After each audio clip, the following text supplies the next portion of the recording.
ॐ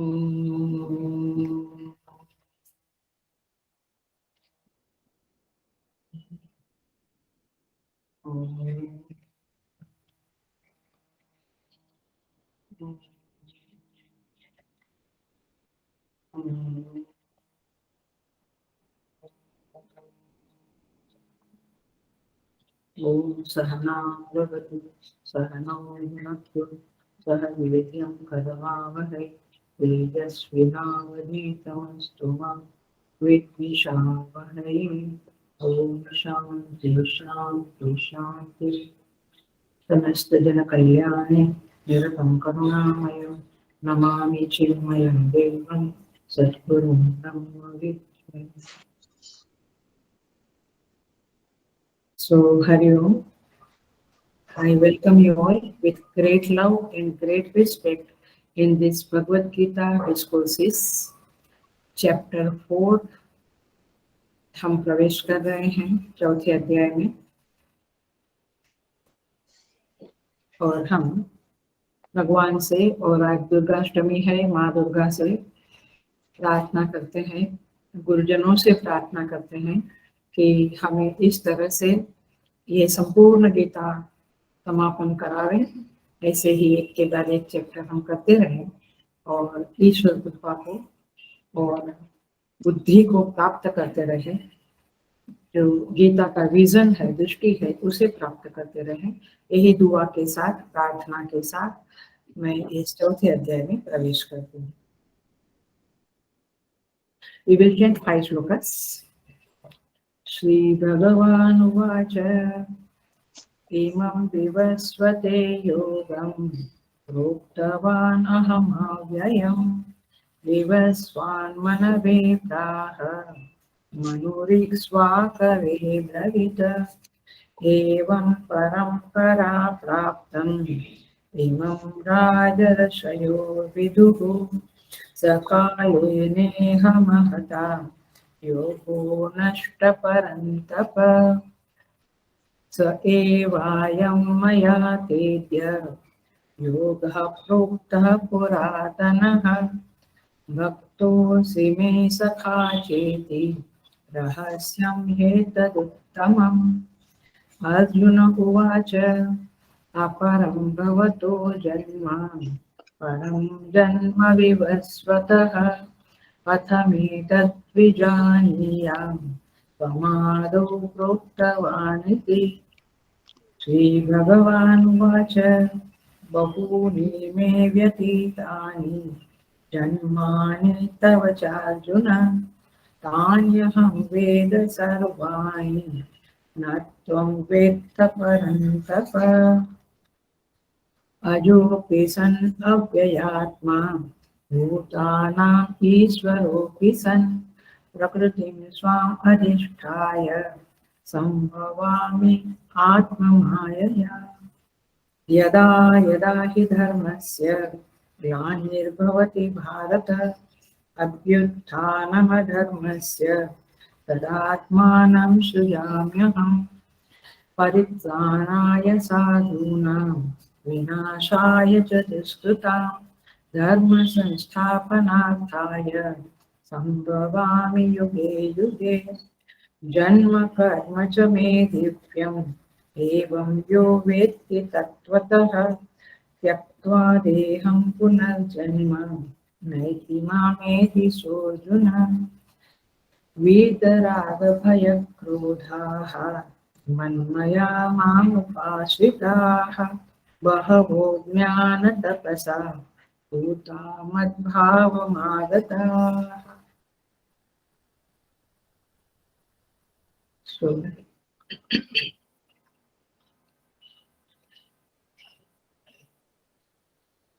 इस चतुर्थ अध्याय में पहला श्लोक हम देखते हैं और फिर मैं प्रवचन शुरू करता हूँ। श्री भगवान उवाच, भगवान ने कहा,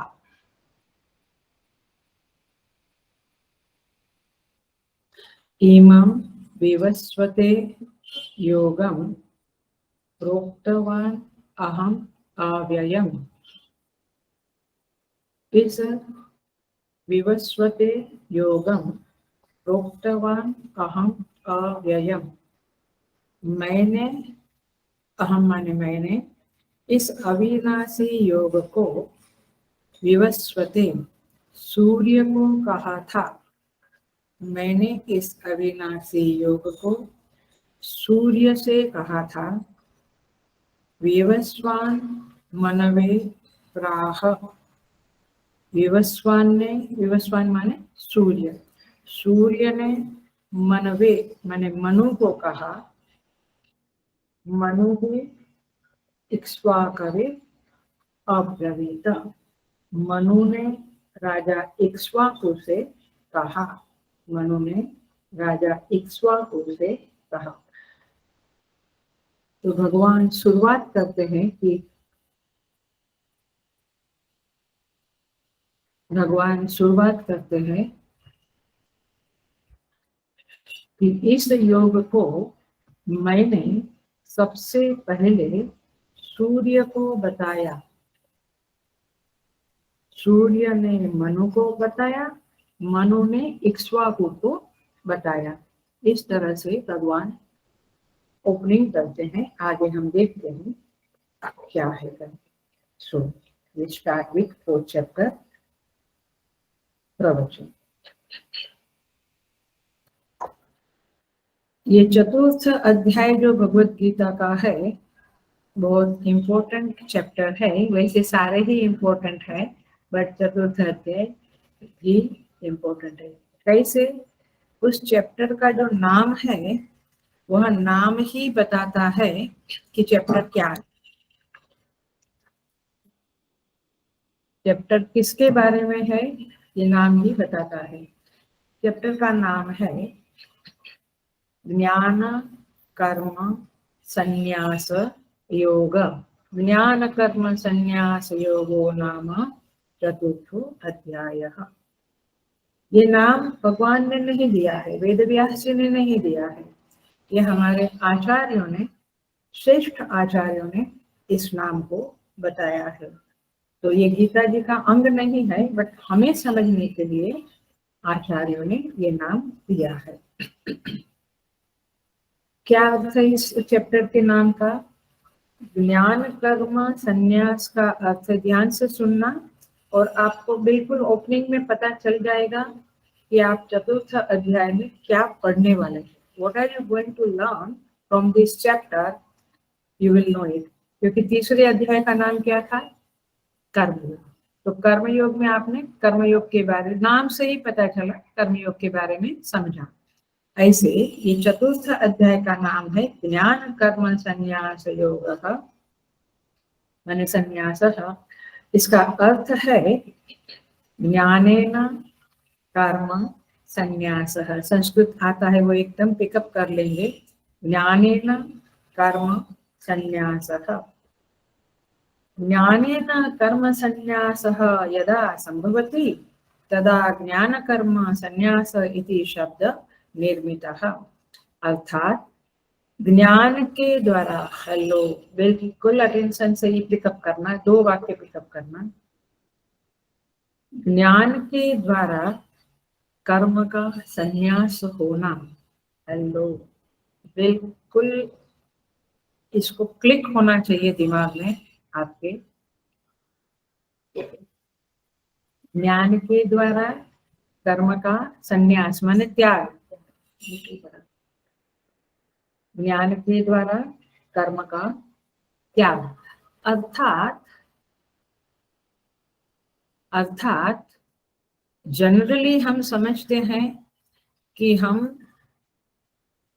कर्म को छोड़ देते हैं। अभी परिपक्व हुआ, अभी बहुत कुछ कर लिया, रिटायरमेंट आया तो छोड़ दो। ऐसे नहीं है। ज्ञान के द्वारा कर्म का त्याग माने when you are living the karma. बहुत लोग हमें भी पूछते हैं कि अभी हम क्या करें, अभी हम पार्ट टाइम कुछ करें या घर में ही बैठे रहे या क्या करें। तो देखिए, आपको कर्म छोड़ना है तो आपको ज्ञान चाहिए, ये बात पक्की करना। अब क्या ये 4th अध्याय में सब कुछ क्लियर होगा। तो ये शब्द जो है ये आपको बताता है कि कब तक कर्म चालू रखना है, कब तक कर्म बंद करना है, अथवा कर्म कर रहे हो इसका क्या अंडरस्टैंडिंग है, कर्म छोड़ दिया उसका क्या अंडरस्टैंडिंग है। That clarity you will get from this chapter 4 of Bhagavad Gita. इसमें 42 श्लोकास है और इसमें बेसिकली ज्ञान के द्वारा कर्म का संन्यास किस प्रकार होता है, हाउ इट हैपन्स, ये चतुर्थ अध्याय का मूल प्रतिपादन है। That's the main subject of fourth chapter. ज्ञान के द्वारा कर्म का संन्यास, कर्म का त्याग कैसे होता है, किस प्रकार होता है, ये चतुर्थ अध्याय का मूल प्रतिपादन है। और इसीलिए इस चैप्टर की प्राण पंक्ति है, माने the essence of the chapter is told in this shloka, shloka number 18 of this chapter. प्राण पंक्ति है जो पूरे अध्याय के केंद्रीय विषय को रेखांकित करती है, वह है 18 नंबर का श्लोक। समझ में आ रहा है ना, पिकअप हो रहा है क्या चल रहा है? क्योंकि ये क्वेश्चन आता ही रहता है, एक एज के बाद आता रहता है, कब तक कर्म करे कब छोड़े, तो ये सब इसमें आपको मिलेगा। तो 18 नंबर का श्लोक है, कर्म ही अकर्म यह पश्येत। अब देखो कौन छोड़ सकता है, कर्मणि अकर्म यह पश्येत। कर्म में जो अकर्म देखता है, अकर्मणि च कर्म यह, अकर्म में जो कर्म देखता है, सबुद्धिमान मनुष्येषु सयुक्त कृष्ण कर्म कृत। वह मनुष्यों में बुद्धिमान है और वह युक्त है, युक्त माने योगी है, कृष्ण कर्म कृत, और वो संपूर्ण कर्मों को करने वाला है, माने उसके संपूर्ण कर्म हो गए हैं। ये व्यक्ति कर्म छोड़ने को लायक है, और संपूर्ण कर्म छूट गए, संपूर्ण कर्म हो गए हैं, ये आपको समझना तो पड़ेगा। इसी बात को मैं थोड़ा और क्या कहेंगे घूंटती हूँ, ताकि ये बात मेनली आपके चित्त में पक्का हो जावे कि कर्म का क्या रहस्य है, कर्म कब छोड़ना चाहिए। इसी चैप्टर के 33वें श्लोक में 33 भगवान कहते हैं, सर्वं कर्माखिलं पार्थ ज्ञाने परिसमाप्यते। सारे कर्मों का जो अंत है वह ज्ञान में होता है। माने जब ज्ञान होता है, उल्टा करके देखो, जब ज्ञान होता है तब सारे कर्मों का अंत होता है। क्या सोचते हैं लोग, अभी हमारा सब काम हो गया, अभी बस अभी हमारा कुछ काम बचता नहीं है। हेलो, आपको रीथिंकिंग करना पड़ेगा, गीता पढ़ना पड़ेगा।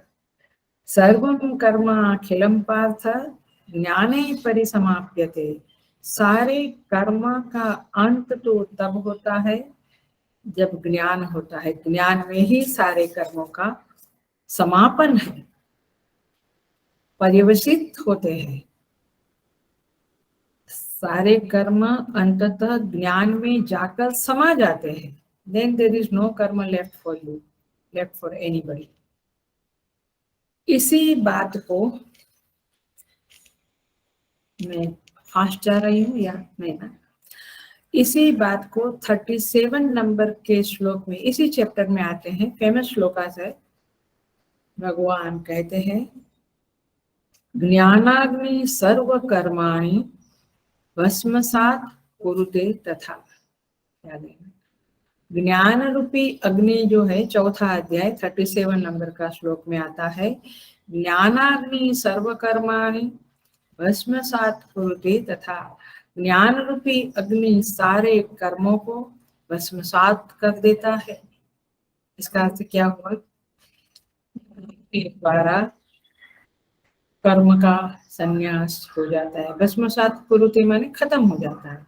तो ज्ञान के द्वारा कर्म का संन्यास हो जाता है, इसीलिए ज्ञान कर्म संन्यास योग, ये इसका नामकरण हुआ। तो चतुर्थ अध्याय का मूल विषय है कर्म संन्यास, और उसका साक्षात साधन है ज्ञान। उसका साक्षात साधन है ज्ञान। इसीलिए ज्ञान कर्म संन्यास, ज्ञानेन कर्म संन्यास। चूंकि ज्ञान, सुन लेना, चूंकि ज्ञान से कर्म का संन्यास होता है, इसीलिए ये ज्ञान की क्या स्थिति है, उसका क्या स्वरूप है, उस ज्ञान के क्या लक्षण है, ज्ञान के क्या साधन है, इन बातों की चर्चा इस चैप्टर में की गई है। पकड़ी बात। थर्ड चैप्टर कर्म योग का था, इसमें ज्ञान योग को थोड़ा हाईलाइट किया गया है। तो ये ज्ञान कैसे प्राप्त होता है, इन बातों की चर्चा इस अध्याय में हुई है। उसके साधन की भी बातें हुई है। ज्ञान के, ये ध्यान से सुनना, क्योंकि ये काफी लोगों को नहीं पता होता है। केवल हम पढ़ते हैं या श्रवण करते हैं तो हम ज्ञान योगी, ऐसे नहीं। सुन लो, ज्ञान के बहिरंग साधन होते हैं और अंतरंग साधन भी होते हैं, और दोनों की चर्चा इस अध्याय में की गई है। अंतरंग साधन और बहिरंग साधन, इस दृष्टि से इस चैप्टर को हम पढ़ेंगे कि कौन से ज्ञान के अंतरंग साधन बताए हैं प्रभु ने और कौन से बहिरंग साधन बताए हैं। इस बात को समझते हुए हम इस चतुर्थ अध्याय का अध्ययन करेंगे, और ये श्रवण माने ये समझना आपको साधना में बहुत बहुत मदद करेगा। तो ये ज्ञान साधना का प्रामाणिक अध्याय है। मैं पुनः बोलती हूँ, ये ज्ञान साधना का बड़ा प्रामाणिक अध्याय है और आपको साधना में बहुत मदद करने वाला अध्याय है। साधना, ज्ञान की साधना का जो बहिरंग साधन है वह है 34 नंबर के श्लोक में, इसी चैप्टर में बताया है। मैं इसी चैप्टर के श्लोकों को रिफर कर रही हूँ ताकि आपको थोड़ा सा ख्याल में आएगा कि चैप्टर में क्या क्या बातें कही गई। तो 34 नंबर का श्लोक कहता है, तद्विद्धि प्रणिपातेन परिप्रश्नेन सेवया उपदेक्ष्यन्ति ते ज्ञानम् ज्ञानिनस्तत्त्वदर्शिनः। उस आत्मज्ञान को पाने के लिए अथवा उस ज्ञान को पाने के लिए जहाँ कर्म समाप्त हो जाते हैं, then they are not bound by karmas, कर्म का बंधन उनको नहीं लगता है। ऐसी स्थिति को प्राप्त करने के लिए 3 बहिरंग उपाय बताए हैं। बहिरंग साधना, बहिरंग माने बाहर की साधना बताई है। प्राणिपातेन, नमस्कार करना, ये जो हमारे कल्चर में है ना, मंदिर में जाकर रोज नमस्कार करना, ये एक साधना है। नहीं, सर्वत्र भगवान है, हम इधर ही बैठे बैठे सोफा में ही नमस्कार कर लेते।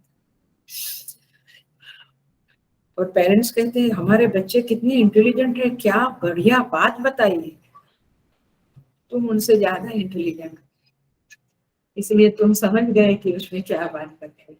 आगे बैठे प्राणिपातेन परिप्रश्नेन, गुरु को, आचार्य को प्रश्न करो। प्रश्न तब आएगा जब आप सोचना शुरू करेंगे, मनन करना शुरू करेंगे। सेवया, और सेवा के द्वारा, माने प्रश्नोत्तर, सेवा, प्राणिपात, इन सबको बहिरंग साधन कहते हैं ज्ञान प्राप्ति के। और अंतरंग साधन कहते हैं श्रद्धावान लभते ज्ञानम, ये भी इसी चैप्टर का श्लोक है।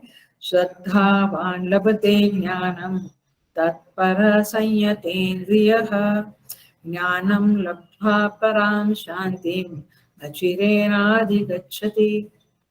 क्लासिक श्लोकास है। अंतरंग साधन है श्रद्धा, श्रद्धावान लभते ज्ञानम। जब आप में श्रद्धा है तो ही आप ज्ञान को प्राप्त कर सकते हैं। तत्पर संयत इंद्रिय, डेडिकेटेड डेडिकेशन है, इंद्रियों का संयम है, एक्सेट्रा एक्सेट्रा। ये सब इंटरनल बातें हैं, माने अंतरंग साधन है। तो इस तरह से यहाँ पे बताया गया। तीसरे अध्याय में भी चौथा श्लोक में यही बात कही है, न कर्मणाम अनारंभात् नैष्कर्म्यम पुरुषोश्नुते न च संन्यसनादेव सिद्धिं समधिगच्छति। तीसरे अध्याय में भी क्या कहा है, यदि आप कर्म का आरंभ नहीं करेंगे तो भी आपको सिद्धि प्राप्त, सिद्धि माने आत्मज्ञान प्राप्त नहीं होगा। और हाथ में लिया हुआ काम भी छोड़ देंगे तो भी आपको आत्मज्ञान नहीं मिलेगा। माने कर्म तो करना ही पड़ेगा। कर्म के द्वारा जब चित्त शुद्धि होगी तब ज्ञान प्रकट होगा, तो सीधा सीधा ज्ञान नहीं मिलेगा। ज्ञान ही ना, ज्ञान से ही कर्म नष्ट होते हैं। और फिर कर्म जब नष्ट होते हैं मतलब आपको अब कोई कर्म करने की जरूरत नहीं होती है, उसे नैष्कर्म्य सिद्धि कहते हैं अथवा नैष्कर्म्य कहते हैं। वो आपके जीवन में सिद्ध होता है, तब जाकर ये ज्ञान फलीभूत होता है, अथवा ज्ञान फलीभूत होता है तब जाकर ये नैष्कर्म्य की सिद्धि होती है। पकड़ी बात। कई लोग कहते भी बहुत सेवा किया, ऐसे नहीं, बहुत काम किया, ऐसे नहीं।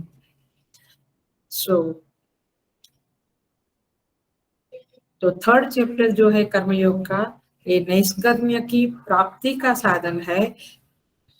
कर्म राहित्य, कर्ता भाव छूट जाना, इसका उपाय के रूप में तीसरा अध्याय है।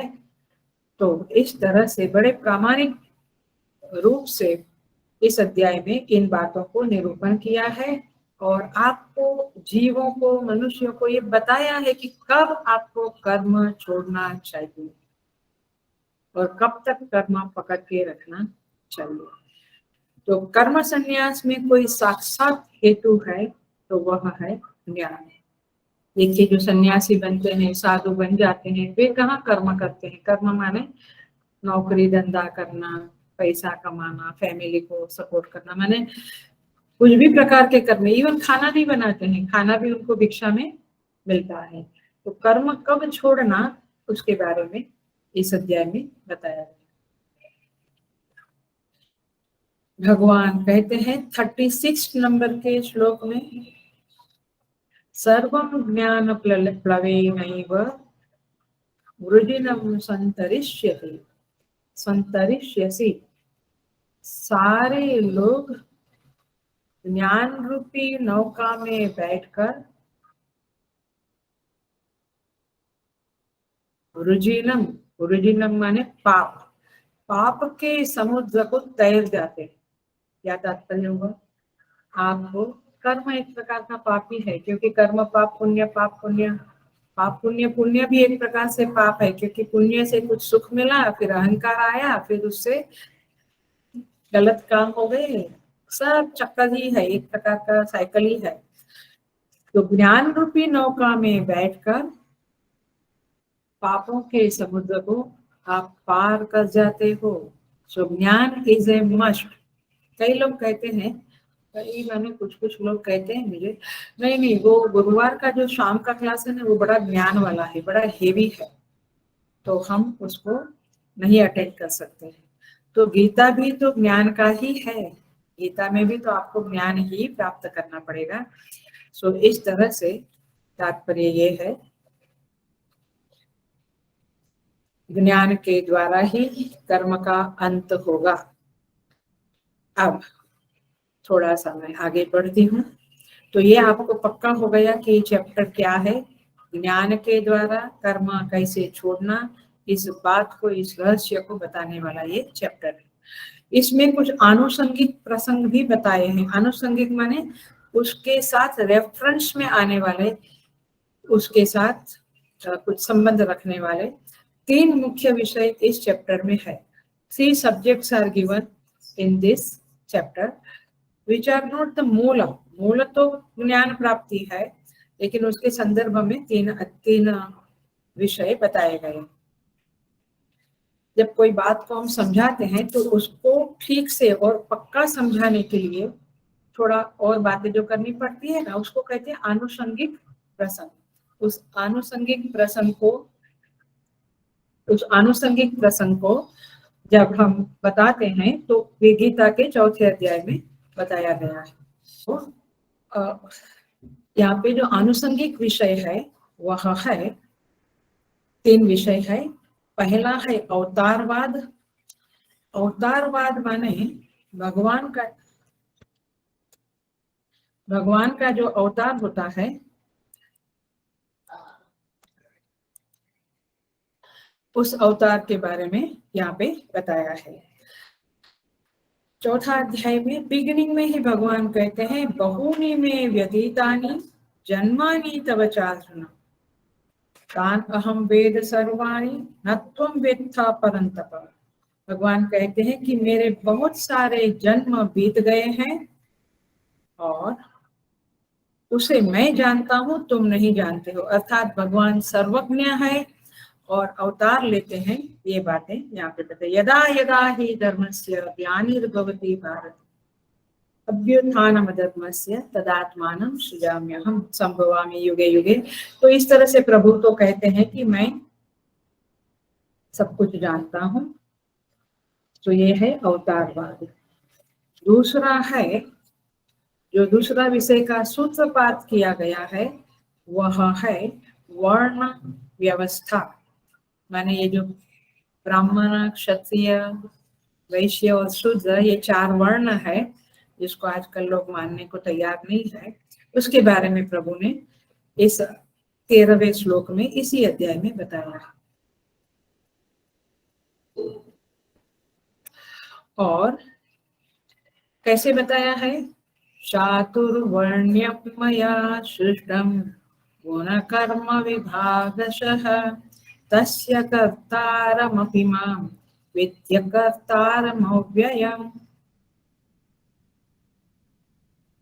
चतुर्वर्ण की व्यवस्था मैंने की है और उसका कर्ता मैं हूँ।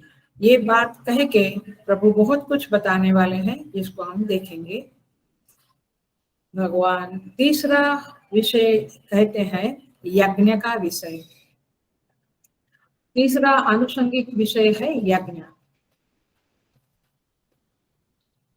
यज्ञ माने बहुत 12 यज्ञ बताया है इस चैप्टर में और उसको हम समझेंगे। बेसिकली 31 नंबर के श्लोक में भगवान बहुत सॉलिड बात बताते हैं, अटेंशन से सुनना। 12 यज्ञ बताया है, लेकिन 31 नंबर के श्लोक में भगवान कहते हैं यज्ञ शिष्टामृत भुजः यान्ति ब्रह्म सनातनम् नायं लोकोस्ति अयज्ञस्य कुतोऽन्यः कुरु सत्तम। भगवान कहते हैं जो यज्ञ का पालन करते हैं वे अमृत स्वरूप बन जाते हैं। याति ब्रह्म सनातनम, वे ब्रह्म को प्राप्त कर लेते हैं जो यज्ञ का आचरण करते हैं। आप केवल गायत्री हवन और चंडी होम ऐसा नहीं समझना। 12 प्रकार के यज्ञ बताए हैं भगवान ने इस अध्याय में।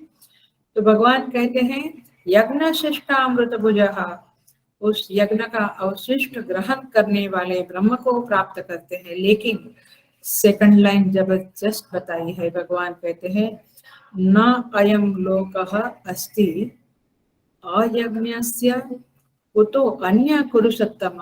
हे अर्जुन, जो यज्ञ का आचरण नहीं करते हैं, सुन रहे हैं आप लोग, जो यज्ञ का आचरण नहीं करते हैं उन्हें न अयम लोको अस्ति, उसे इस लोक में सुख की प्राप्ति नहीं होती है।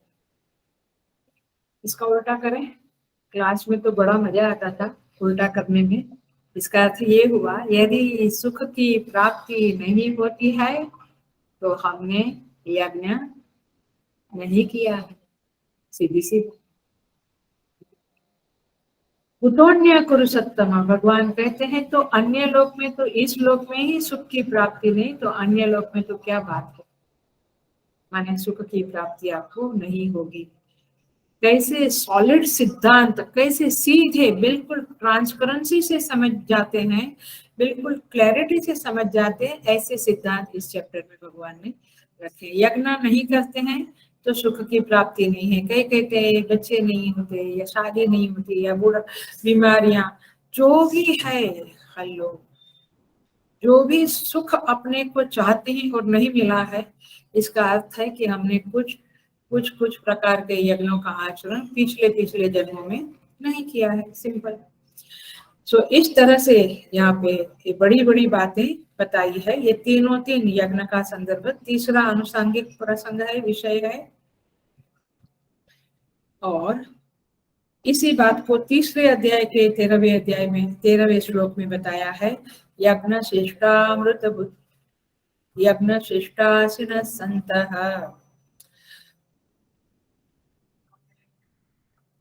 यज्ञ श्रेष्ठासिन संतः। यहाँ पे कहते हैं यज्ञ से जो बचा हुआ है उसको जो ये जो उसको यज्ञ का पालन नहीं करते हैं, वे भूंजते थे त्वगम पापाः ये पचन्ति आत्म कारणात्। कहते हैं कि जो यज्ञ का आचरण नहीं करते हैं वे पाप को खाते हैं, और ये पचन्ति आत्म कारणात्, ये केवल श्वास वाला जीवन जीते हैं।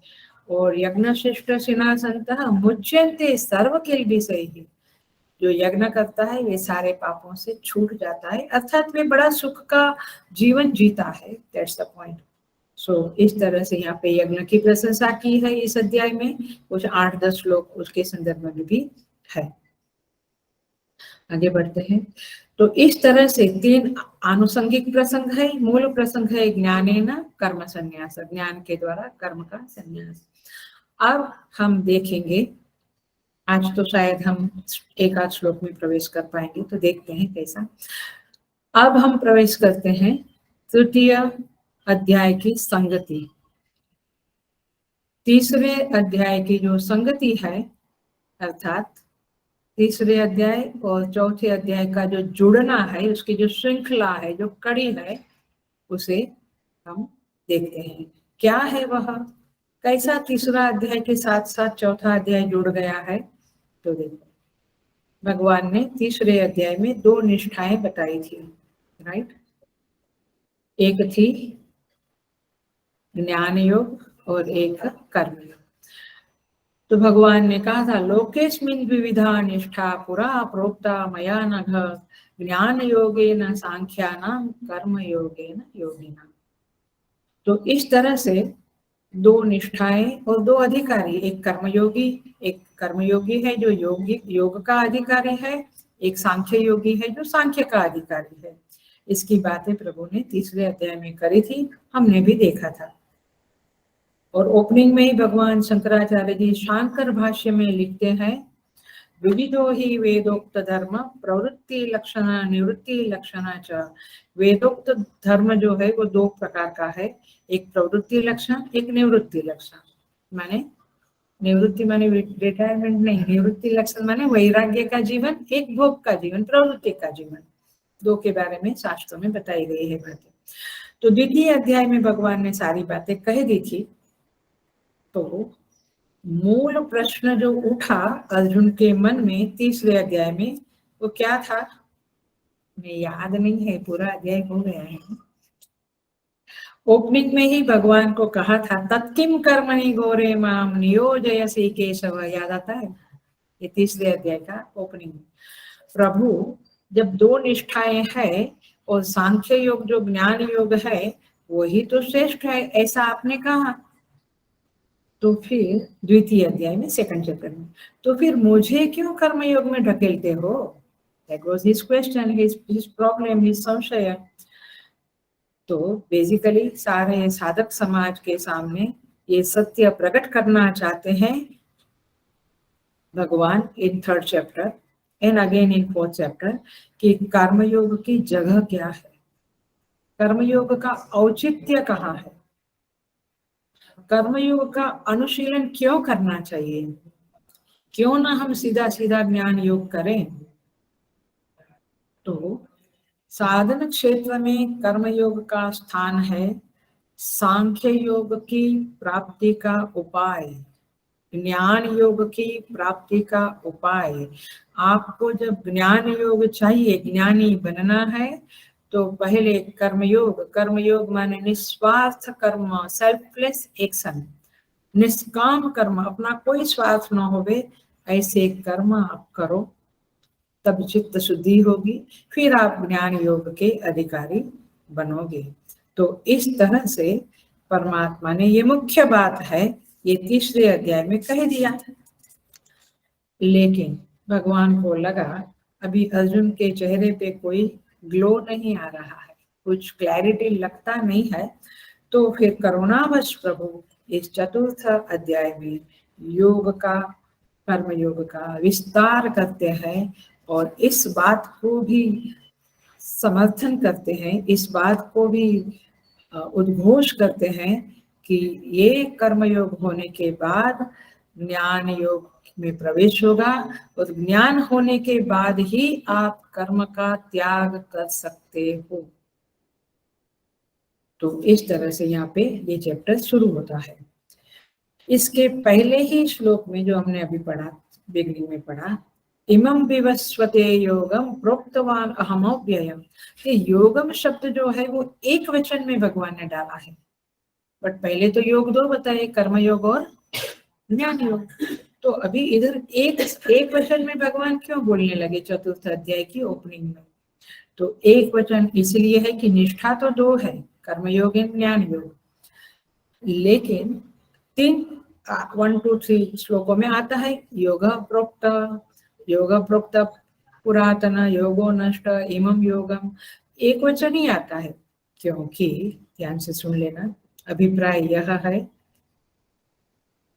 हेलो, जो योग जीव को परमात्मा से अथवा अपने लक्ष्य से जोड़ता है, वह योग वास्तव में एक ही है और वह है ज्ञान योग।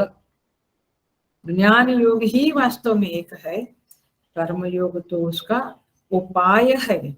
और इसीलिए भगवान, देखो ये ज्ञान कर्म संन्यास योग जो टाइटल है इस चैप्टर का, उसको कैसे बाखूबी से प्रभु योगम शब्द से बताते हैं कि वास्तव में तो एक ही योग है अर्जुन।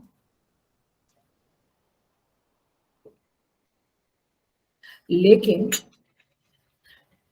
लोगों को कर्मयोग में लगता है झंझट है, इसीलिए चलो वैराग्यवान बन के साधु बन जा रहे हैं। No, you can not do. इसलिए भगवान यहाँ पे एक वचन में योग को कहते हैं, क्योंकि वास्तव में एक ही प्रकार का एक ही योग है, सांख्य योग।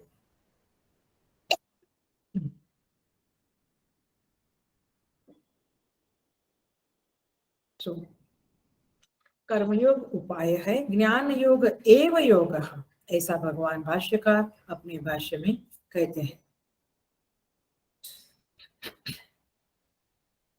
देखिए कैसे भाष्यकार सुंदर कहते हैं, यह अयम योग अध्याय द्वयेन उक्तः, ये जो योग है वो 2य अध्याय में कहा गया है, ज्ञान निष्ठा लक्षण सन्यास, और उसमें ज्ञान निष्ठा का मेन लक्षण संन्यास है, यह बताया था। कर्मयोग उपाय, कर्मयोग तो उपाय है ज्ञान का, मैंने जब तक आप निष्काम कर्म नहीं किए हैं तब तक आप ज्ञान के अधिकारी नहीं बनते। इसलिए आप लोग तो अच्छा है कि मंदिर में रोज सेवा करते हो। सो अयम एव योग विवक्षितो भगवता, भगवान ने इस सांख्य योग के बारे में कहा है, और परिसमाप्तम वेदार्थम मन्वानः, और इसी में परिसमाप्ति है, वेदार्थ की परिसमाप्ति माने वेद का जो लक्ष्य है वेद वेद भगवान जो कहना चाहते हैं वो उसका परिसमापन कहाँ है?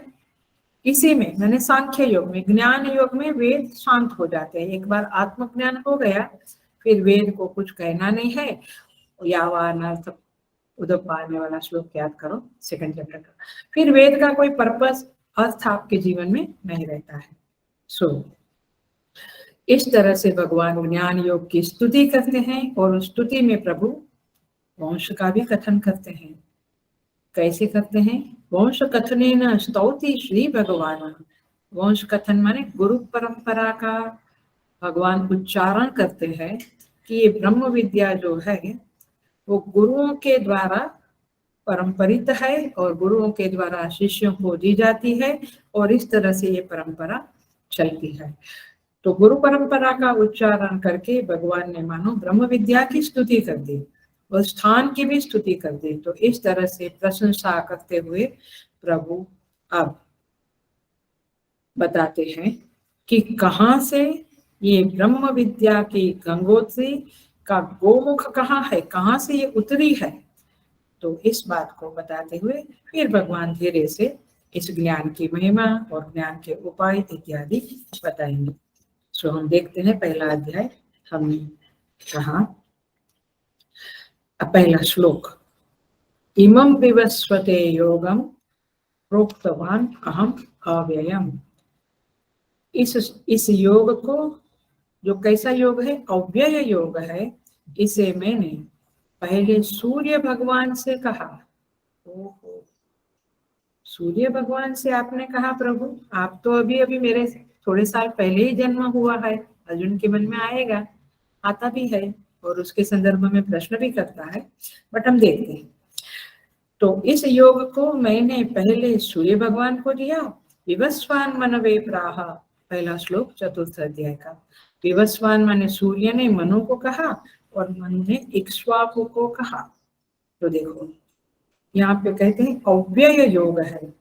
अब योग तो अव्यय नहीं होता है क्योंकि ये जो कर्म योग है और ज्ञान योग है उसमें वृद्धि और ह्रास होते हैं। मैंने हम कहते हैं ना, आजकल ये वेदांत कौन पढ़ता है आजकल। अभी निष्काम कर्म कौन करेगा? सभी बच्चे आजकल के सेल्फिश हो गए हैं, अपना करियर, इवन माता पिता को छोड़ देते हैं, तो और क्या बात करें। तो कहाँ मंदिर जाना, कहाँ वेदांत पढ़ना। तो अभी घटाड़ा हो गया है, मैंने थोड़ा घट गया है, कम हो गया है ये शास्त्र पठन वगैरह। कभी कभी कहते हैं बहुत शंकराचार्य जी के जमाने में या तुलसीदास जी महाराज के समय में इसका बहुत बढ़ावा था। तो इस तरह से ये योग तो है, वो कम ज्यादा होता है, तो भगवान अव्यय क्यों कहा? That's a question. तो भाष्यकार कहते हैं कि ये अव्यय शब्द का मुख्य अर्थ, इसको मुख्यार्थ कहते हैं, वे योग में नहीं घटता है।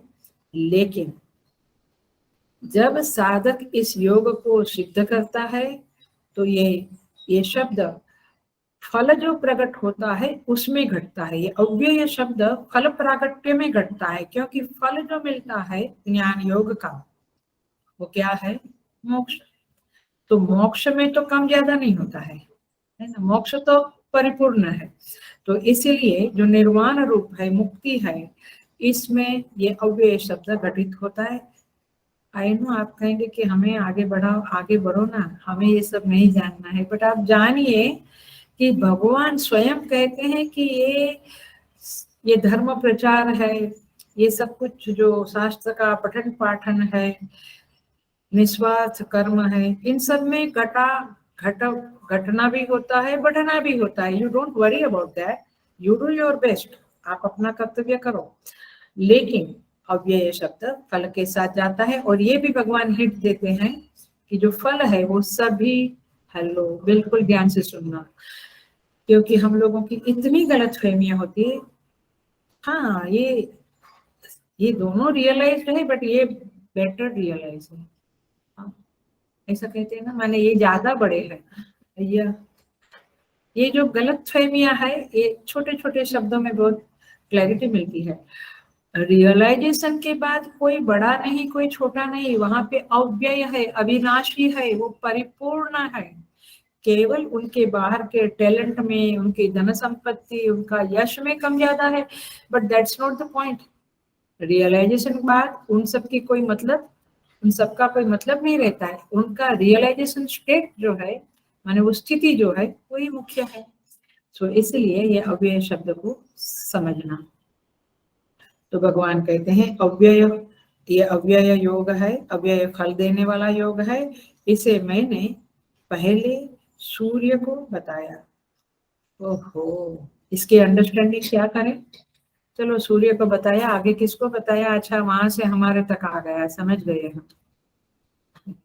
नहीं, शास्त्र ऐसे नहीं पढ़े जाते हैं। बहुत लोग कहते हैं हमने पढ़ लिया।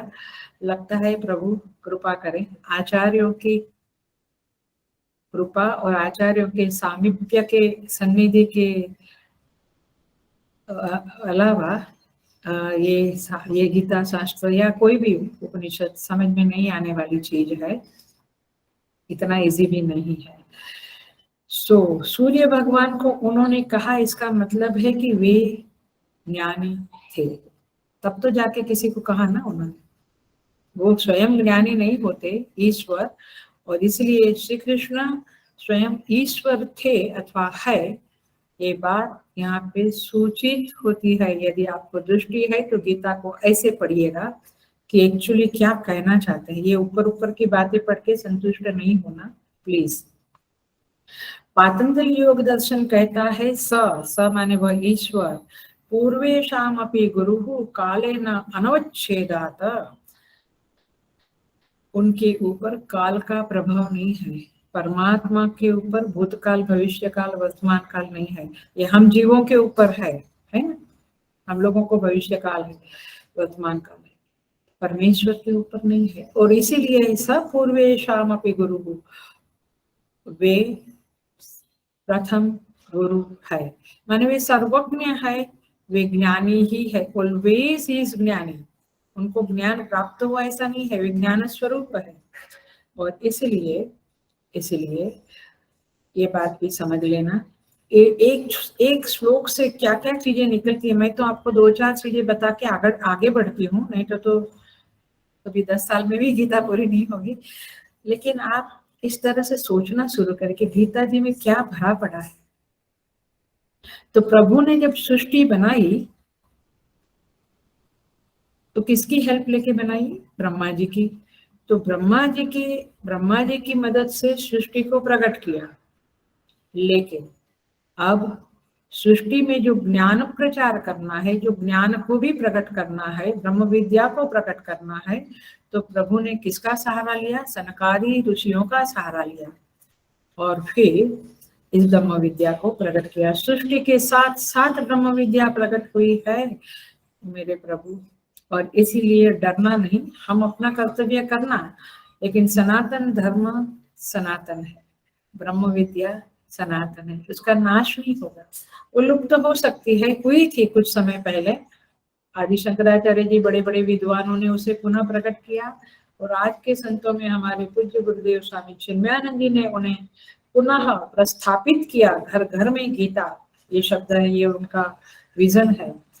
ब्रह्म विद्या घर घर में फैलाने का काम पूज्य गुरुदेव ने और उनके बाद के सारे सक्सेसर लोगों ने किया और कर रहे हैं अभी भी। तो भगवान का काम केवल सृष्टि बनाना नहीं है, सृष्टि के साथ साथ ज्ञान को भी प्रकट करना, प्रवाहित करना, ये प्रभु अपना कर्तव्य मानते हैं और इसलिए उन्होंने ये किया। तो पहला उन्होंने सूर्य को दिया और फिर भगवान भाष्यकार लिखते हैं, फिर प्रभु ने मनु और इक्ष्वाकु को दिया। माने सब राजा लोग थे। कई बार राजा लोग भोगी विलासी हो जाते हैं और इसीलिए ये धर्म का जो संस्कार है, धर्म का जो प्रचार है, वो ढीला पड़ जाता है, वो डाइल्यूट हो जाता है।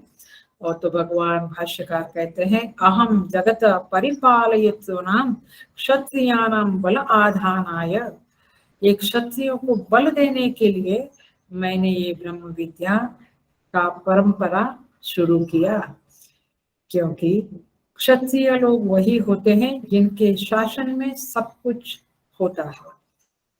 तो जब वे लोग योग बल से, ज्ञान बल से युक्त होंगे तो फिर बाकी के तीनों जो वर्ण है, ब्राह्मण, वैश्य और शूद्र, उनकी रक्षा कर सकेंगे और उनका पालन कर सकेंगे। इसलिए भगवान कहते हैं विवस्वान मनवे प्राह, विवस्वान ने मनु को कहा, और हम मानव लोग इस मनु की संतान माने जाते हैं, तो इसलिए उस मनु के द्वारा ये परंपरा से हम सबको ये ब्रह्म विद्या प्राप्त हुई। We should know our lineage, we should know our source, किस सोर्स से हुई। इसलिए सदा शिव समारंभाम शंकराचार्य मध्यमाम अस्मदाचार्य पर्यंताम वंदे गुरु परंपरा, ये श्लोक हम लोग बोलते हैं। तो इस तरह से यहाँ पे ये वंश चलने लगा, क्योंकि जो सुन लेना और समझ लेना, बिल्कुल समझ लेना माने समझ लेना, क्योंकि जब हमारे अंदर, ध्यान से, जब हमारे अंदर आत्मबल नहीं होता है तब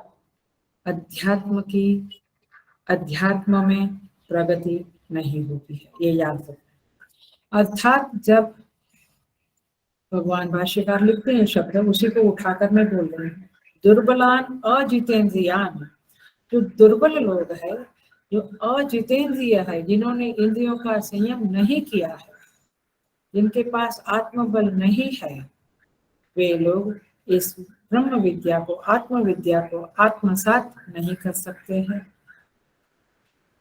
जिनके पास सदाचार नहीं है, नैतिक बल नहीं है, मॉरलिटी नहीं है, वैल्यू सिस्टम नहीं है, निस्वार्थ कर्म नहीं किए हैं, वे लोग इस विद्या को प्राप्त ही नहीं कर सकते हैं, वे ब्रह्म विद्या के पास ही नहीं जा सकते हैं। इसलिए मुंडक उपनिषद कहती है नायम आत्मा बलहीन लभ्यः, ये आत्मा बलहीन लोगों के, बलहीन माने शारीरिक बल नहीं, आत्मबल, इनर कैपेसिटी माने मनोबल जिसको कहते हैं, अथवा नैतिकता का बल, श्रद्धा का बल, एकाग्रता का बल, बुद्धि बल, ये सारे बल यदि नहीं है, साधना का बल, ये बल नहीं है, तो आप अध्यात्म को आत्मसात नहीं कर सकते हैं, माने अध्यात्म में आपका प्रगति नहीं हो सकता है। अजितेंद्रियान, भगवान कहते जिसने चित्त को वश में नहीं किया। देखो इतना सारा काम करते हुए लोग उपवास करते हैं, पानी के ऊपर करते हैं, मैंने सुना है। मतलब कि हमारे अंदर ये ताकत आनी चाहिए कि एक संकल्प लिया तो उसे पूरा करना है। तो जो मन के आवेगों को, मन के संकल्प, मन के अंदर जो भी भाव आया उसको झुक जाते हैं, ढल जाते हैं, वे लोगों के बस की बात नहीं है। नायम आत्मा न अयम आत्मा बलहीन लभ्यः, बल नहीं, वाणी का भी बल होता है, जितना मौन रहे उतनी वाणी स्ट्रॉन्ग होती है, माने वाणी में वो ताकत आती है कि वो जो बोले वो हो जाता है। इसीलिए तो भगवान ने तीसरे अध्याय में एंड में 41 नंबर के 41 नंबर के श्लोक में कहा, तस्मात् त्वम् इंद्रियाणि आदौ नियम्य भरतर्षभ। इस क्या कहा, पापमानं प्रजहीहेनं ज्ञान विज्ञान नाशनम। अभी पढ़ा ना हमने, कौन सा, 3rd चैप्टर में ना। तो भगवान कहते इंद्रियों को वश में करो और ये ज्ञान विज्ञान को नाश करने वाले काम को मार डालो, तब जाके बल मिलेगा, और बल मिलेगा तो आत्मज्ञान के लिए आप लायक बनोगे, योग्य बनोगे, अधिकार मिलेगा। तो इस तरह से प्रभु यहाँ पे कहते हैं ये ब्रह्म विद्या फिर मनुष्यों तक पहुंच गई। इक्ष्वाकु राजा के बाद राजाओं की परंपरा से और ऋषि मुनियों की परंपरा से ये विद्या लोगों में पहुंच गई। अब हम आते हैं 2nd नंबर का श्लोक देखते हैं। एवं परंपरा प्राप्तम इमं राजर्षयो विदुः सकालेन इह महता योगो नष्ट परंतप। हे परंतप एवं परंपरा प्राप्तम, तो ये ज्ञान परंपरा से मिला हुआ ज्ञान है। हल्लो इधर का कुछ पढ़ा, उधर का कुछ पढ़ा, वो परंपरा का नहीं होगा, खिचड़ी हो जाएगी, कुछ नहीं होगा। गुरु परंपरा से, आचार्य परंपरा से पढ़ना चाहिए, तब जाकर। हमारे गुरु गुरुदेव स्वामी चिन्मयानंद जी का भी के भी गुरु थे, शिवानंद जी तपोनी महाराज, उनके भी गुरु थे, उनके भी गुरु थे। ये गुरु परंपरा से आया हुआ है। और सबसे पहले गुरु सदा शिव समारंभ भगवान शंकर, और फिर इस तरह से आया है।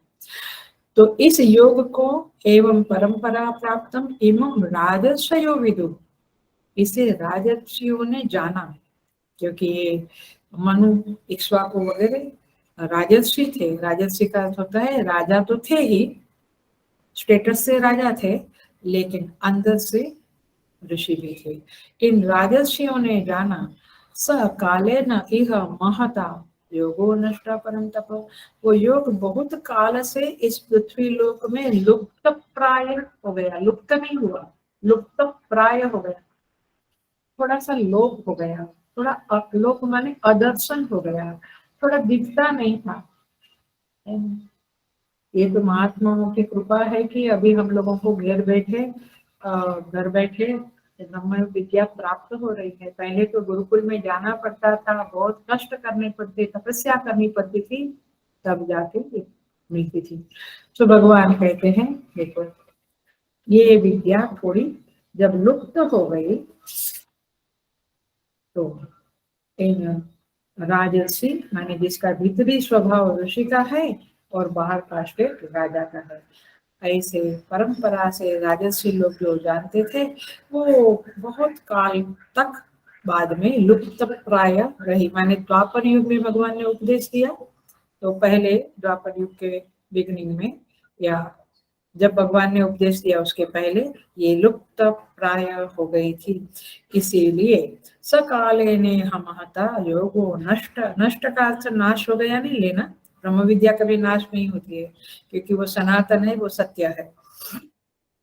हाँ, थोड़ा कम ज्यादा होता है उसका प्रचार, तो क्योंकि काल भक्षक सर्व जगत, काल क्या है, काल जगत का भक्षक है ना।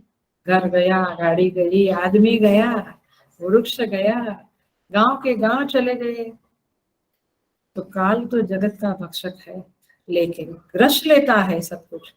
लेकिन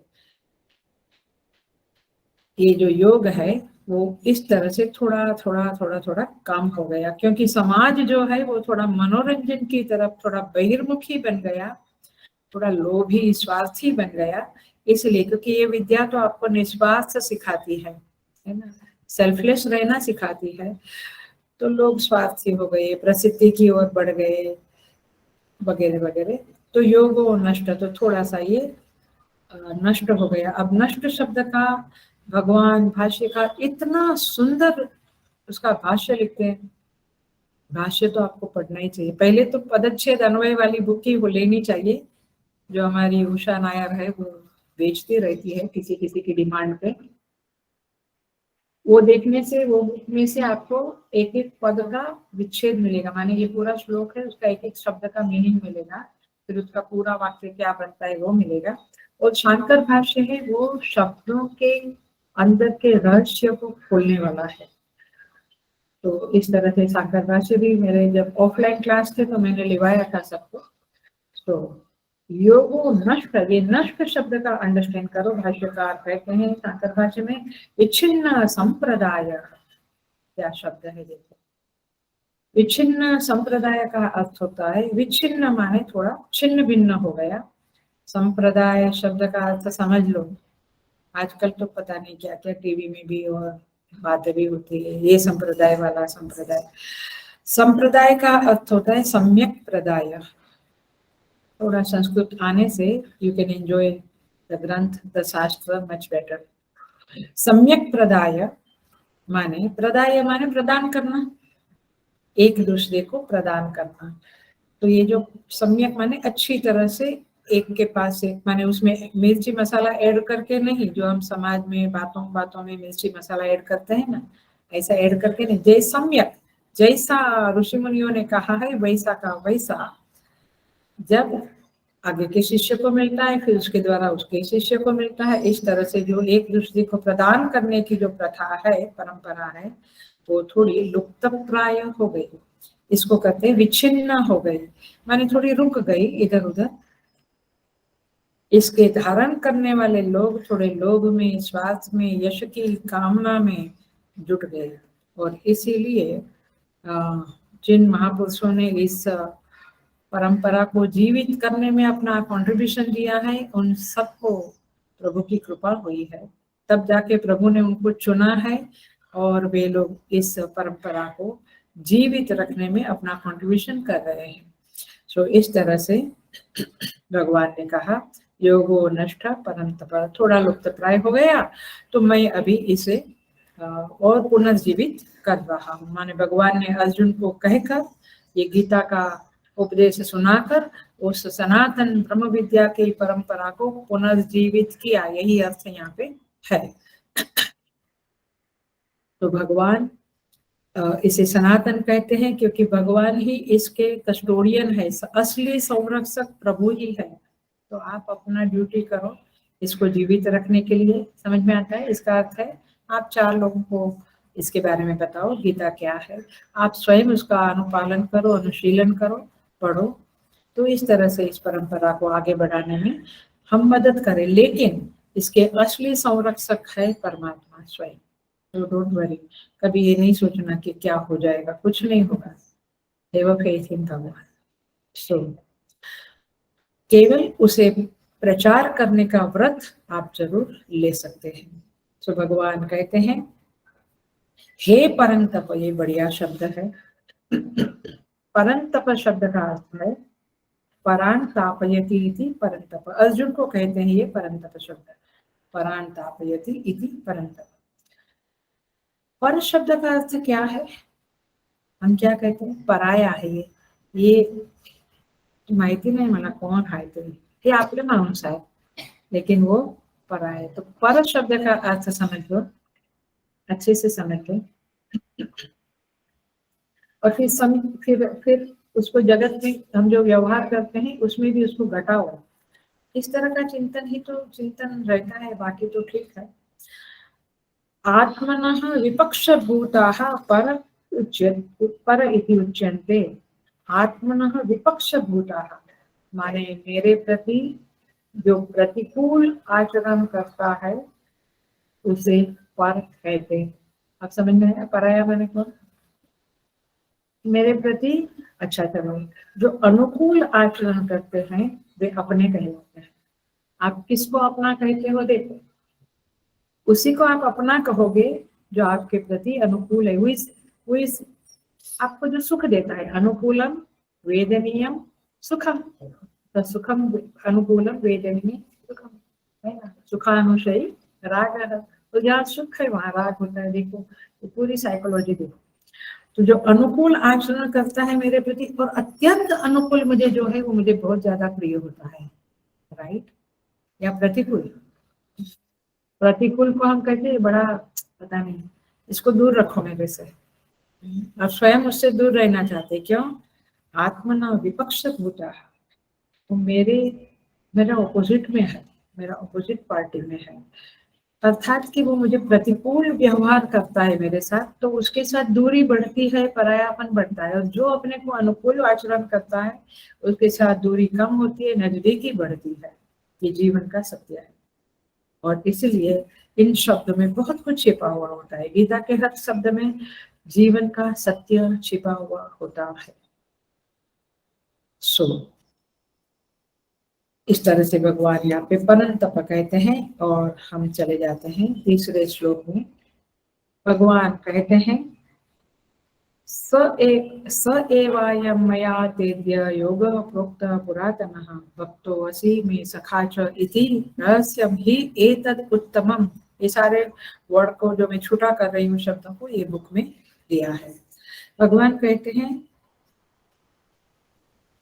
भक्तो असि में सखा च इति, तुम मेरा भक्त हो और प्रिय सखा हो, इसीलिए मया ते अद्य योगः प्रोक्तः पुरातनम, यह पुरातन योग आज मैंने तुझको कहा। मैंने सबको ये युगल क्या बोलते हैं, माइक लगा के बोलने की बात, माइक लगा के माने इस तरह से रास्ते में सभी को सुनाने की बात नहीं है। इसलिए स्वामी जी हमेशा कहते थे प्लेटफॉर्म पे ये ब्रह्म विद्या की बातें नहीं होती है। ट्रेन का राह देख रहे हैं तो पूछते हैं स्वामी जी ब्रह्म माने क्या आया। उसका एक बहुत सुंदर वीडियो भी है, शायद सोचूंगी ग्रुप में डालना है। बहुत अच्छा जवाब दिया है स्वामी जी ने। एनीवे, तो कहते हैं कि ये आज मैंने तुझको कहा ये पुरातन योग, क्योंकि ये बड़ा उत्तम रहस्य है, गुप्त रखने योग्य विषय है, किंतु तुम मेरे भक्त हो और तुम प्रिय सखा हो, मित्र हो, सखा माने मित्र, इसलिए मैं तुमसे कहता हूँ। देखिए क्या कहते हैं भगवान,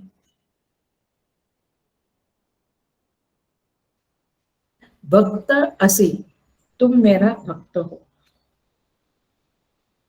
तो भगवान को माने अर्जुन को ये योग के बारे में, ये सांख्य योग कर्म योग के बारे में बताने का मुख्य आधार है कि अर्जुन भगवान का भक्त है, और इसीलिए भगवान अर्जुन को कहते हैं। हम थोड़ा सा देखते हैं कि भक्त किसको कहते हैं, क्योंकि हम भी अपने को भक्त समझते हैं।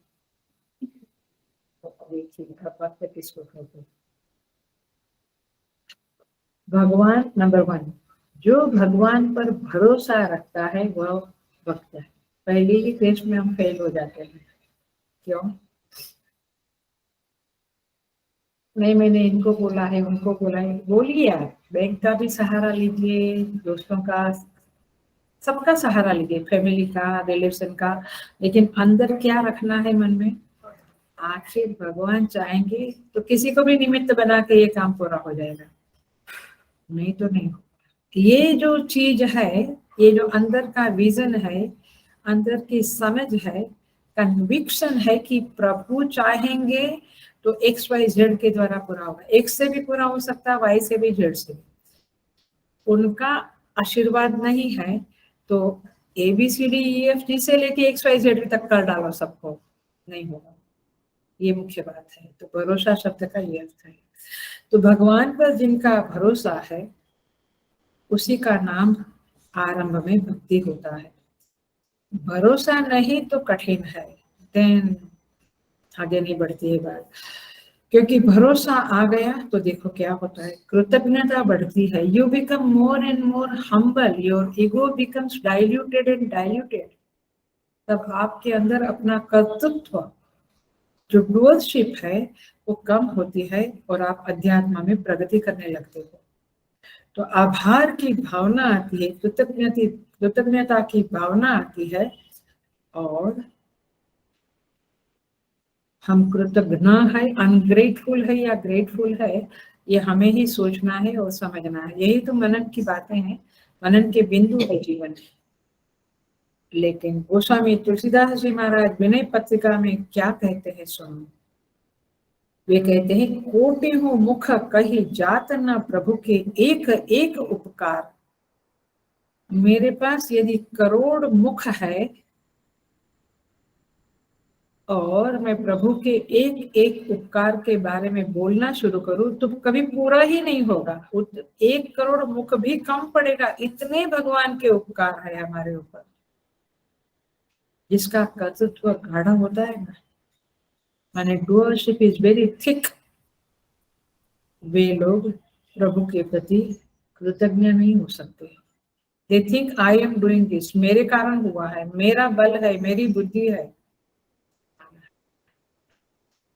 सो इसलिए ग्रंथ साहिब में कहते हैं, तेरे कवन कवन गुण गाइए।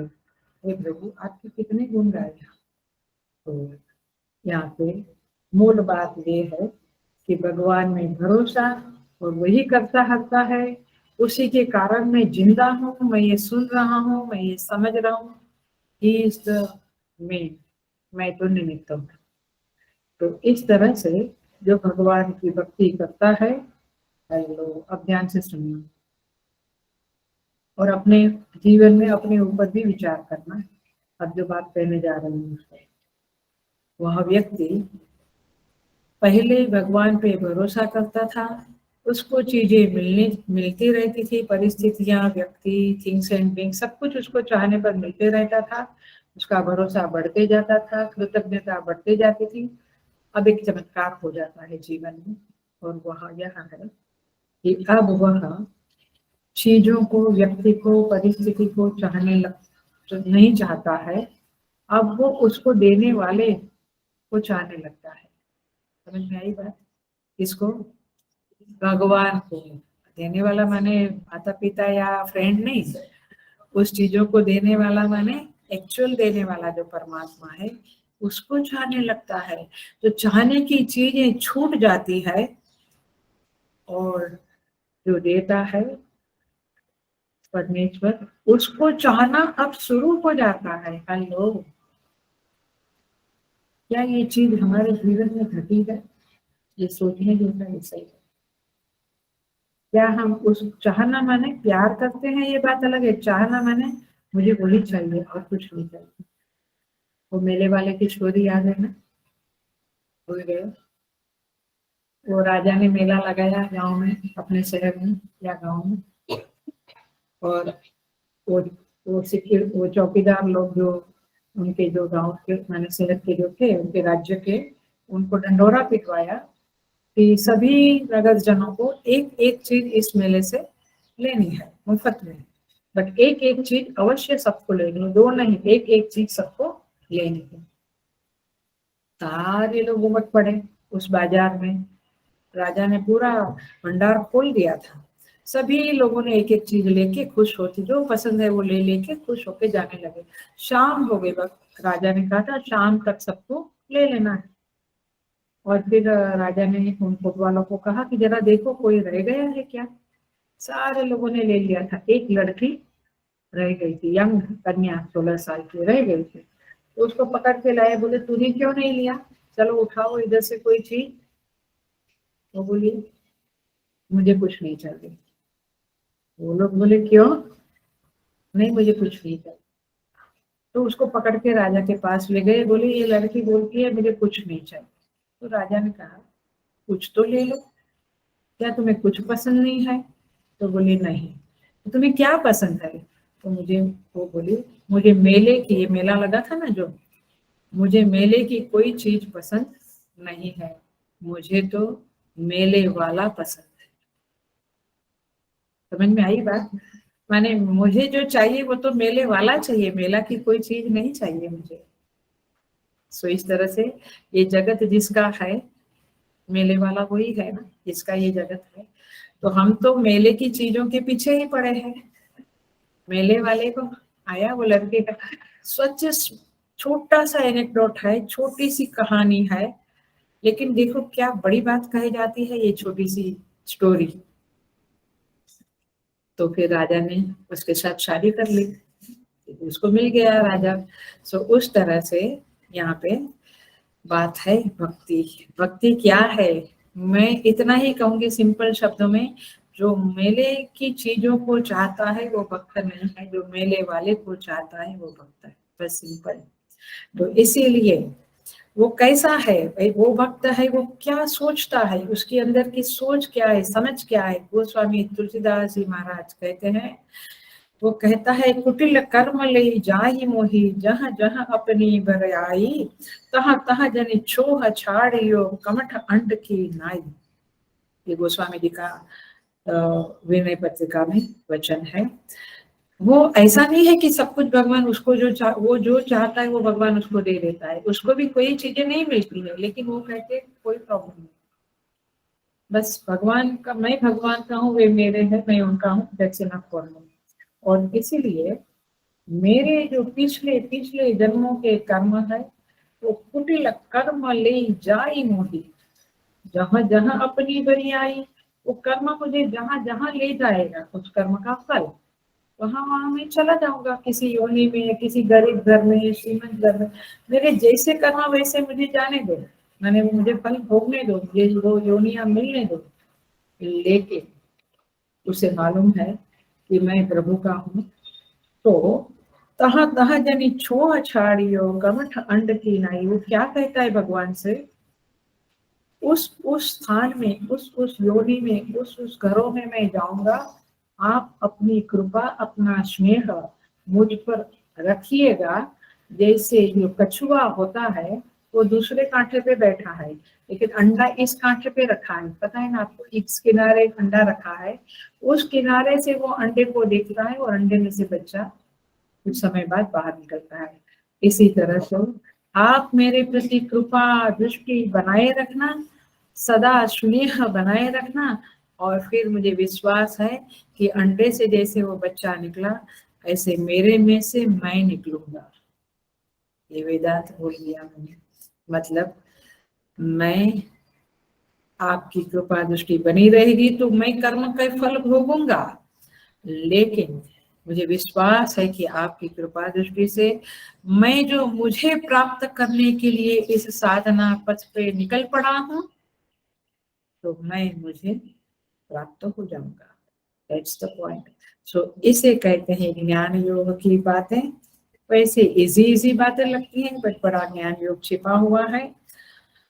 आप जरूर इस चैप्टर को पूरा सुनने का व्रत लेना और अच्छी तरह से सुनना, ऐसी मैं आशा करती हूँ और भगवान से प्रार्थना करती हूँ कि यह अध्याय हम ईश्वर का जो मनोगत है, ईश्वर जिस तरह से ईश्वर ने जो विजन से अर्जुन को कहा है, वो विजन हमें प्राप्त हुए और उसी तरह से हम इसका अध्ययन करें। यही प्रार्थना के साथ आज का क्लास पूरा करते हैं। ओम पूर्णमद पूर्णमिदं पूर्णात् पूर्णमुदच्यते पूर्णस्य पूर्णमादाय पूर्णमेवावशिष्यते। ओम शांति शांति शांति। हरि ओम। श्री गुरुभ्यो नमः। हरि ओम।